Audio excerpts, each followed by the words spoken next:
welcome back to the channel. Thank you guys so much again for tuning in today, as always. And today we're going to be talking about medical school interviewing and some tips that hopefully will help you prepare for your upcoming medical school interviews. In case you guys are new to the channel or just generally want to know a little bit more about me, my name is Lily. I'm a former barista. I usually make coffee content on TikTok and YouTube, but I was extremely fortunate to go through the 2023-2024 AMCAS application cycle and was extremely fortunate to get 23 acceptances and do 25 interviews overall. And so, as you can imagine, you do learn a little bit about interviewing throughout that whole process, and I definitely wanted to share at least a few tips that I found helpful looking back on the cycle to hopefully help you guys in your venturing for interviewing and maybe make it a little bit less stressful. Before we get too far into this video, I did want to preface it by saying that, I'm just a girl, N equals 1. This is just my interview experience and the tips and tricks that I felt like prepared me best for those interview experiences. And obviously, even if I interviewed with the same schools that other people have, either during my cycle and future cycles or in past cycles, they're all going to be very different and unique experiences, which is something extremely beautiful about the medical school interviewing process. Additionally, I want to emphasize the importance of practice. Interviewing is a skill. So if you don't take any of the tips or tricks that I share in this video today into account, I do want to emphasize that the more practice you can get for an interview, the better, especially if you're somebody who hasn't done a lot of public speaking or haven't done a lot of interpersonal, oral communication or presentations, because again, those things are skills. They need to be developed over time. So it's really important that you do get some practice, and it doesn't necessarily need to be a formal mock interview, but the more of those you can do, the better leading up to your first interview. It could even be practicing articulating those answers to certain interview questions with your cat or with your family member or with your partner or friends. So please bear that in mind as you're going through the rest of this video, but just know the underlying assumption here is that you are going to be getting some sort of interview practice beforehand. Now, the first tip or trick that I'm going to be sharing with y'all today, and arguably something that has been said over and over again in other videos like this, as well as possibly from even other mentors that you have, which is why I included it in this video today, and that is that you're going to want a strong and articulate answer to certain basic questions for an interview, such as, tell me about yourself, why do you want to go into medicine, and why do you want to be a physician specifically? Now, of course, I can't really tell you guys how to answer that question in the sense that everybody's is going to be very different. Everyone has different reasons for going into medicine. Everybody has different reasons for becoming a doctor. And arguably when somebody asks you to tell me about yourself, every answer should be very different, right? But I can give you a general set of guidelines to abide by. And something I want to emphasize is that in order to make it strong, what I mean by that is it really should just be a little bit more personal than just the basic things that people might see on an application. So how I personally answered the tell me about yourself question is that I would generally say my name, where I'm from, what college I went to, what I majored in, and then a couple important things about me, why they were important generally, and what I like to do in my free time. So if I had to give a little bit of a template, it would be, hi, my name is Lily. I'm originally from this place in Florida. I went to XX college and majored in X. Something that's really important to know about me is that, I'm the oldest of 4 daughters and I was raised by a single father. And these are important to me because it inspired me to do blah, blah, blah, blah.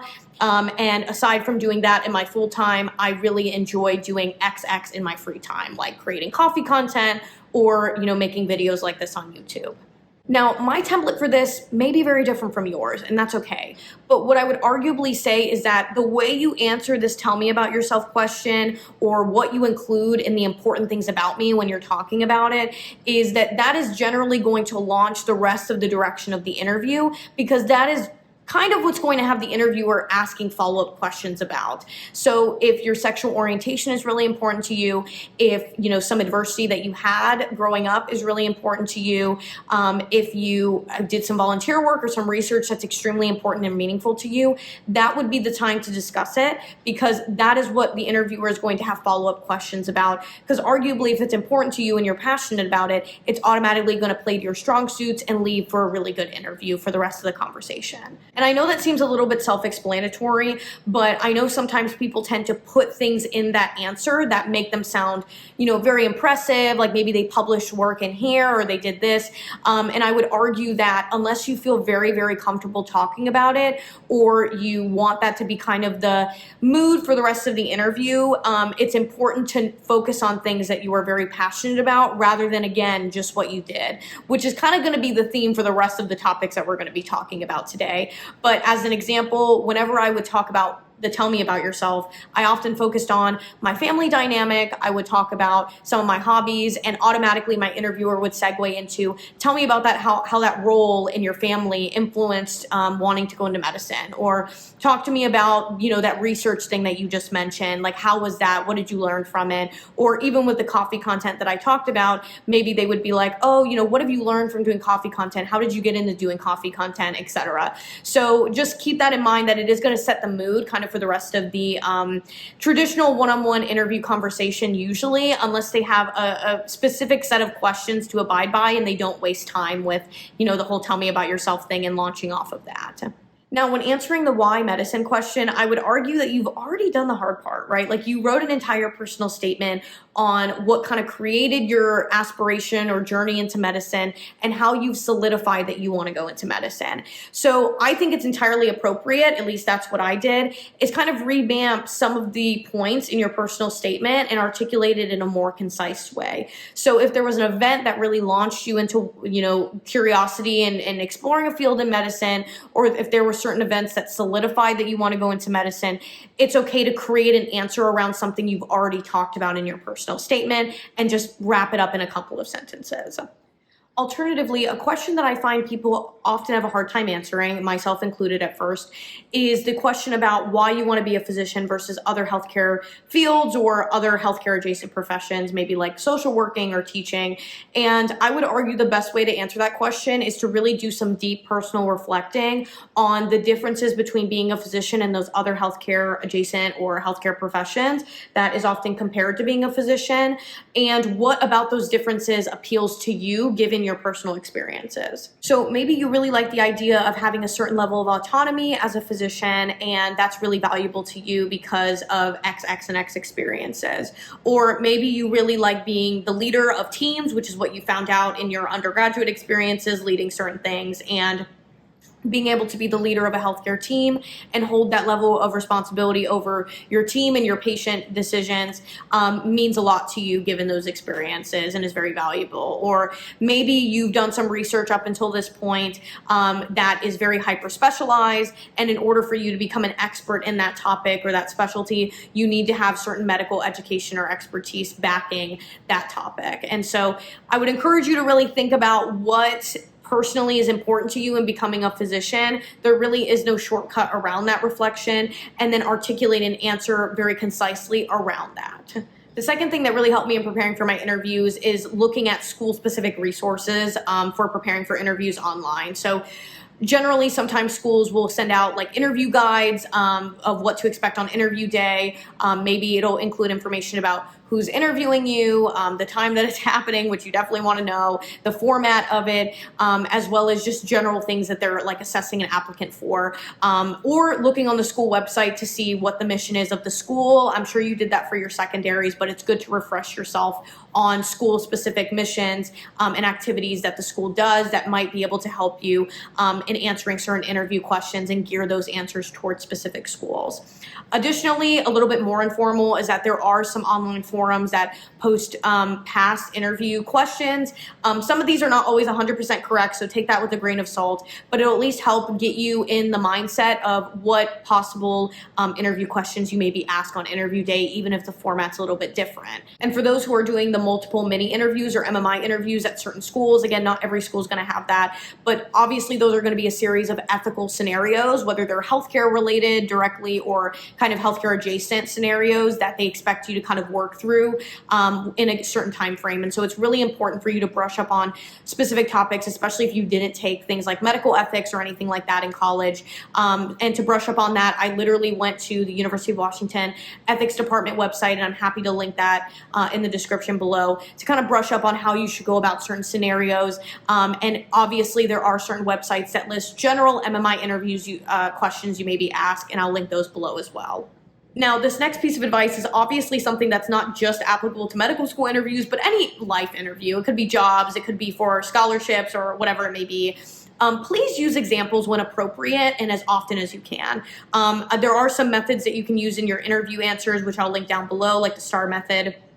But generally, incorporating examples not only demonstrates your problem-solving ability and your life experiences, but also just creates a more personal touch. And I know sometimes people reach out to me and their number one question is like, how can I stand out in an interview or in my application?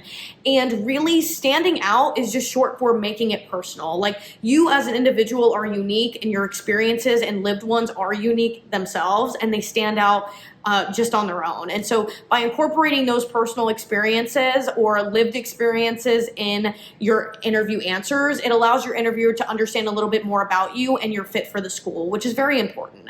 Now, to take it a step further, I would encourage you to really think about an anecdote or an example that you can use to answer the prompt, that you can also extrapolate a quality or lesson about yourself from, and talk about how you plan to use that lesson or quality in your future practice for medicine. For example, if an interviewer asks you to describe a time that you were working in a team and a conflict arose and how you worked to resolve it, I would encourage you to not just talk about what happened and how it got resolved, but more specifically, the qualities and skills you either learned or executed to solve that problem, and how you hope to use those same qualities and skills when working with an interprofessional healthcare team in the future.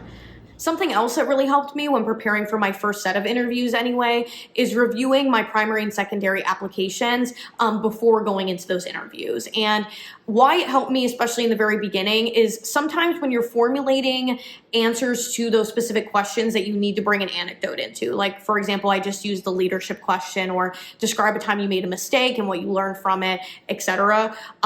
Sometimes it can be hard to think of those scenarios at first, and by reviewing your AMCAS application and your secondary one, which we'll get into in just a second, it can help you kind of formulate the answers to those questions and jog your memory on certain things that you want to touch upon in the interview, and certain scenarios that you've experienced in those work and activities experiences that maybe you didn't initially think about. Alternatively, something I would encourage each and every person to do before their interview, regardless of the time frame of the interview, whether it's your first one or somewhere in the middle or your last one, is to always review your secondary application for that school before the interview.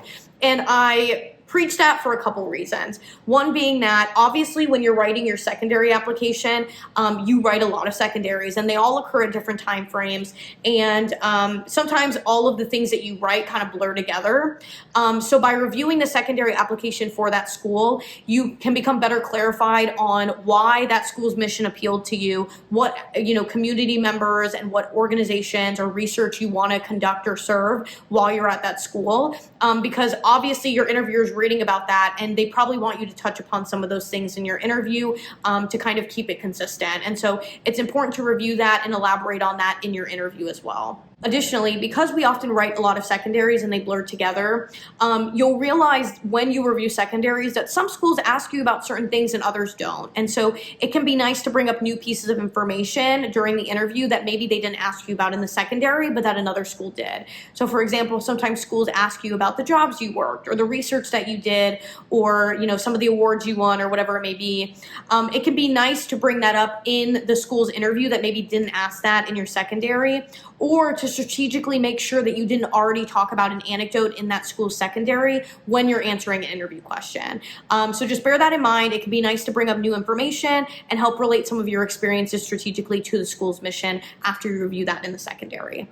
And lastly, something that I feel like really helped me not only prepare for interviews, but also helped me decide what school would be the best fit for me later on down the line is preparing a specific set of like 3 or so questions for each level of interviewer you may encounter during the session. So for example, some schools have you interview with a medical student versus a faculty member versus an admin of some sort. And so having different questions geared towards the type of interviewer you have can definitely help you narrow down schools in the future, but also help you understand and keep the conversation going about what the school values at the end of the day. And I know it's kind of common knowledge to ask questions, but I find that often people use the space when asking questions to kind of just appeal to the interviewer. I don't really think you get a whole lot of brownie points just by asking them about their research or whatever it may be. If you do have common interview interest or common organization, leadership interest, whatever it may be, that's amazing and that's awesome. You guys can talk about that a little bit and what opportunities there are for the school to help you with that. But I think generally what would do you a little bit more and would help the interviewer a little bit more is to understand where your interests lie by asking questions that specifically interest you. So maybe you're interested in a specific type of research. Even if the faculty member doesn't do that sort of research, it will allow them to understand how you would fit into the student body and fit in with the school and further the mission of the school by asking about your specific research interest, which can be very, good, not only for them, but also for you later on down the line to know if there's any research opportunities that actually appeal to you at that school. Same thing with medical student. If you find that like maybe you really want to know that the city you're moving to for medical school is somewhere you would like to be, maybe you can ask about what support systems there are for partners if you have a partner that you're bringing, or what people do for fun at the medical school, etc. So think about those things when you're crafting questions. They don't always have to be about like school related things, but things that the school can help determine whether or not you're a right fit for them and that the school is a right fit for you. Okay, y'all, that is all I have for this video today. But if you do have any questions about some of the topics I covered here today, please feel free to ask some questions or ask for details in the comments, and I'd be happy to get back to you on that. If you are preparing for the medical school interview journey, I hope that this video helped create more of a stress-free experience and gave you sort of a guideline to help with preparing for interviews. Again, trial and error is really important. Some of the tips I discussed here today maybe not be applicable to you, maybe they are, but hopefully it kind of gave you a starting point when preparing for interviews. And I wish you the sincerest luck on your journey. It's going to be a good one, and I hope you guys have a wonderful rest of your week. Bye, guys.